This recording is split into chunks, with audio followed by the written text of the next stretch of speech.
I knew the pain he was in. You know, that last year he was here, it wasn't Klay. When he called, I knew the pain he was in. You know, that last year he was here, it wasn't Klay. Like, he didn't have his same joy. You know, he didn't have everything that made Klay Klay. He didn't have. And so, in sitting back and watching your brother struggle like that, and I don't mean play, I mean struggle with what he feels about himself, what he feels about the situation. To me, that was hard. Draymond Green just told us the real reason Klay Thompson left the Golden State Warriors, and it had nothing to do with money or basketball politics. This was about a man who slowly lost himself. Think about that for a second. A four-time champion, one of the greatest shooters the game has ever seen, a player who dropped 37 points in a single quarter, a player who hit 14 threes in one game, a player who scored 60 points in just 29 minutes. And now his own teammate is saying Klay Thompson didn't even recognize who he was anymore. Draymond Green, one of the toughest and most intense players in NBA history, is the one telling this story. A guy known for clashing with teammates, yelling at coaches, and never backing down. And even he admitted it was hard to watch. Not hard to see missed shots, not hard to watch his legs slow down, hard to watch Klay stop being Klay. That's the part nobody else is really talking about. This wasn't the Warriors making a cold business decision. This was about what happens when someone gives everything to one franchise, fights his way back from two brutal injuries, and still feels disconnected from himself. During his boardroom interview with Rich Kleiman, Draymond revealed the exact moment he realized Klay was actually leaving. And once you hear it, everything makes sense. This wasn't a negotiation breaking down. This was an escape. Because if you know anything about Klay Thompson, you know the ocean is his peace. They call him Sea Captain Klay for a reason. He lived on his boat. He commuted to Warriors practices by water. The ocean grounded him. And then he chose Dallas, Texas, a landlocked city, no ocean anywhere in sight. That move alone says more than any contract ever could. That alone tells you how badly Klay Thompson wanted out of Golden State. And once you hear what he told Draymond about why he needed to leave, the whole situation hits different. Yeah. And so when he called me and said, Dre, I'm leaving, I was in the car with my wife and my kids, and when he first called, I said, this Klay, he about to tell me he leaving. And I answered the phone. And he said, Dre, I'm leaving. And I was like, man, where to? He's like, I'm going to Texas. And I was like, Texas? Which team? Houston? He's like, no, going to Dallas. And I was like, that's different for you. It was a landlocked city. Everybody know Klay love the water. Before we even get into what the Warriors organization may have done wrong, you have to understand what Klay Thompson actually sacrificed for those 4 championship rings. Go back to Game 6 of the 2019 Finals against Toronto. Klay tears his ACL. Most players would have been helped off the floor immediately. Klay walks back to the free throw line on a torn ACL and calmly hits both shots, like nothing happened. That moment alone told you everything about who he was. Then, while rehabbing that knee, disaster strikes again. During a pickup game, Klay ruptures his Achilles. No comeback games in between, no easing back. He became the first NBA player to suffer both injuries without playing a single game between them. 941 days off the court. 941 days fighting just to get back. Most players never return the same after an ACL tear. Most never come back at all after an Achilles rupture. Klay came back from both, and in his first full season back, he helped the Warriors win another championship in 2022. So when the Warriors had a chance to reward that loyalty, what happened? After that 2022 title, extensions were handed out. Jordan Poole got $140 million. Andrew Wiggins got $109 million. And Klay Thompson, nothing. Not a single offer. ESPN later reported that Klay felt disrespected. A 4-time champion watching teammates with far lighter resumes get paid while he was left waiting. The following summer, Draymond Green signed a 4-year, $100 million deal. Klay was offered 2 years, around $48 million. $24 million a year for a player who gave his body to the franchise. But the money was never the real issue. According to reports, ownership took what was described as a cold, mostly uncommunicative approach to negotiations. And for someone who had already sacrificed everything, that silence said more than words ever could. He was like, man, I just think I need something different, Dre. He was like, you know, I've been in California pretty much my whole life.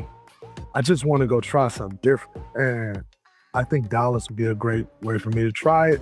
Still had an opportunity to compete for championships. You know, they got Luka, they got Kyrie. But I just think it's the right thing for me. No phone calls, no real meetings, just silence. Sources said ownership was quietly telling people that Klay Thompson should be grateful. Grateful because they gave him that previous max deal, the one signed right after he tore his ACL. Grateful after everything he sacrificed. That tells you exactly where this relationship was heading. There's a moment from Christmas 2023 that shows where Klay's head was really at. Richard Jefferson ran into him at a holiday gathering. No cameras, no press, just a real conversation. And Klay told him straight up, quote, "Tell them to pay me my money." As free agency got closer, Klay even went golfing with Joe Lacob, according to ESPN. And during that entire outing, his contract was never brought up, not once.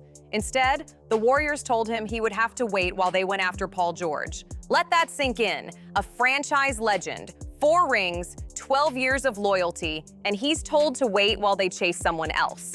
No official offer was ever made in 2024. ESPN sources said Klay felt pushed out slowly and strategically.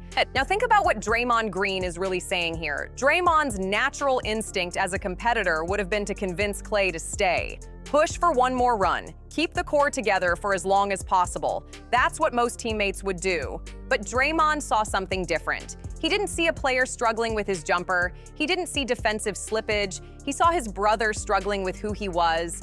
And instead of being selfish, instead of thinking about how Klay staying would help his own legacy, Draymond put Klay first. Klay Thompson didn't need a new role. He needed out. The joy was gone. The love for the game was fading. The version of Klay everyone knew was disappearing in real time. 12 years. Think about everything packed into those 12 years. A championship core drafted and developed from scratch. An underdog team that turned into the defining dynasty of its generation. The greatest shooting backcourt the game has ever seen. Finals wars against LeBron James, the Kevin Durant era, the injuries, the comebacks, and the 2022 championship that proved they still had it. All of it built together, year after year, grinding, winning, refusing to quit on each other. And in the end, Draymond's final act as Klay's teammate was not to beg him to stay. It was to let him walk without trying to change his mind because that's what Klay needed. That's real brotherhood. Not the performative stuff online, not empty speeches, not hollow loyalty. Draymond watched his brother struggle for an entire season and realized the only way to help him was to let him go. And he supported that decision completely. The most important thing for me as his brother is for him to feel like Klay Thompson. That line deserves to be remembered. Now, in most cases, you'd be like, man, you sure, we can still do that? And I was just like, that's great. I'm so happy for you. Because no part of me wanted to try to talk him into staying because I knew he needed that so much for him. Now here's the part that should upset every Warriors fan. Klay did not leave for more money. He left because he felt unwanted. Dallas gave him 3 years, $50 million, about $16.6 million per year. The Warriors had previously offered 2 years, $48 million, $24 million per year. The Lakers reportedly offered 4 years, $80 million. Klay chose the deal that paid him the least per year. Let that sink in for a moment. A player walked away from a franchise he gave 13 years to, and he took less money to do it. That alone tells you how broken the relationship had become. This was never about dollars. It was about respect. It was about being valued. It was about whether an organization could still make you feel like you mattered after you gave it everything. Dallas handled it differently from the start. Their executives met Klay Thompson where he was. They respected the 4 championship rings. They made it clear he was their #1 priority. No waiting, no silence, no chasing other free agents while he sat on standby. They showed up and made him feel wanted. Golden State made him feel like damaged goods. Dallas made him feel like a champion. Klay said it himself at his introductory press conference. Quote, "Sometimes breakups are necessary. I really feel the love here, and I feel highly valued." Those words should haunt Joe Lacob. A 4-time champion had to leave his home of 13 years just to feel highly valued. That is an organizational failure at the highest level. The Warriors' response showed just how emotional this split really was. Stephen Curry posted a farewell on Instagram, 30 photos capturing their entire journey together. He wrote, "Gonna miss you even though we won't finish the journey together. What we did will never be done again. Change the whole Bay Area, change the way the game is played. Splash Bros for life." But months later, Steph admitted the harder truth. He said simply, "I wish he was still here." He shared a moment that cut deeper than any headline. His son Cannon saw a Mavericks game on TV and asked, "Klay's playing, why are you here?" That question carried more weight than any debate show ever could. Steve Kerr spoke during USA basketball practice and gave Klay his flowers. "I just want to say thank you to Klay Thompson for 13 incredible years. Klay's gonna have a statue outside Chase Center someday. We were hoping to end together, but it didn't work out." Like, it was so much bigger than, man, I just want to finish with you guys and finish as a Warrior. He needed that for him. And being a good brother, you got to see past yourself in our situation and what we got. And sometimes it's right, and I said 11 years, it's 12 years. Sometimes it's right to just support and move on and be like, you know what? Because this is the right thing for you, I can accept it and move forward. Yeah. And that's what I had to do in that situation. Kerr also acknowledged what everyone close to the situation already knew. There were signs by the end. "I think Klay knew for his own sake that he wanted to leave." He added that he hoped Klay could move on from the injuries, psychologically and emotionally. That tells you this wasn't sudden. It was inevitable. And that's exactly where Klay struggled to heal. Even the head coach recognized it. This wasn't physical anymore. It wasn't about legs or shots or conditioning. It was psychological. It was emotional, and Golden State was no longer a place where Klay could fix that. Joe Lacob tried to defend the organization publicly. He said the Warriors made an offer substantially higher than what Klay Thompson eventually signed for. But then he said something that made people stop and think. He said, "I really did feel like he was a son." If Klay was really like a son, how did things fall apart to the point where his contract couldn't even be mentioned during a round of golf? How does someone you call a son end up feeling that unwanted? When Klay was recently asked whether his contributions were fully appreciated in Golden State, he answered with just 3 words: "Only time will tell." No bitterness, no rant, just distance. And when a reporter asked him after Dallas's playoff exit if he regretted leaving, Klay shut it down immediately. "Don't do this to me." That's kind of a ridiculous question because I don't own a time machine and I don't believe in going back or looking back, and he doesn't regret it. He couldn't stay. Here's the part that actually gives you hope. Even though the Warriors dynasty is over, the brotherhood that built it didn't collapse. Draymond Green revealed that he actually talks to Klay more now than when they were teammates. He said Klay will randomly call him and they'll talk for an hour and a half about nothing in particular. Distance made the bond stronger. Earlier this year, Curry, Green, and Thompson reunited for dinner at Klay's place in Dallas. They played chess, used the putting green, reconnected as friends, not co-workers, no basketball talk, no film sessions, just 3 guys catching up on life. Like, the absolute wrong thing to do would have been to try to talk him into staying. Yeah. Because the reality is, he didn't need to. He needed to go. Yeah.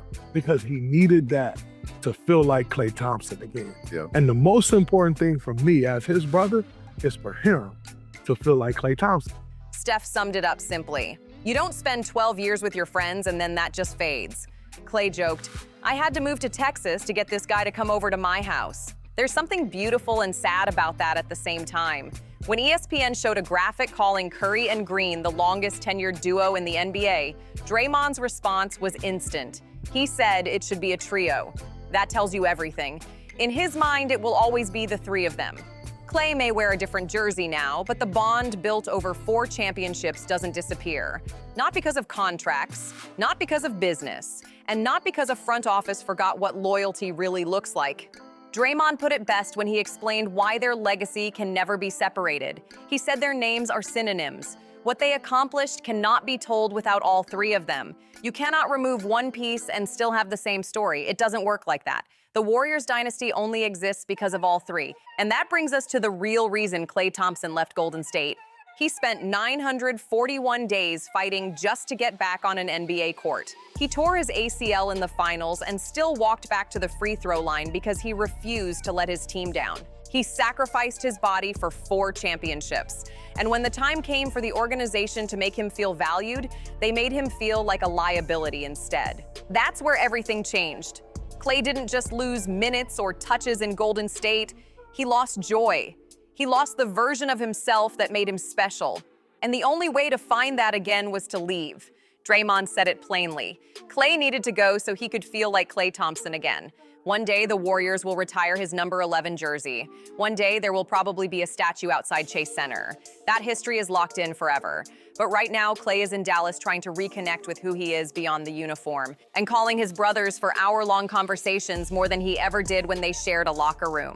Sometimes the most loving thing you can do is let someone go. Sometimes being a good brother means accepting that your brother needs space, even when it hurts. Draymond understood that. He supported Klay's decision without hesitation, and that's exactly why their bond will outlast any contract dispute or front office mistake. The dynasty is over, the trio is separated, but the bond between those three men is unbreakable. So here's the real question. Did the Warriors push out a franchise legend, or did they do what front offices eventually do and treat loyalty like a business expense? Drop your thoughts in the comments. And if you want more real talk about what's actually happening in the NBA, make sure you subscribe. We're just getting started.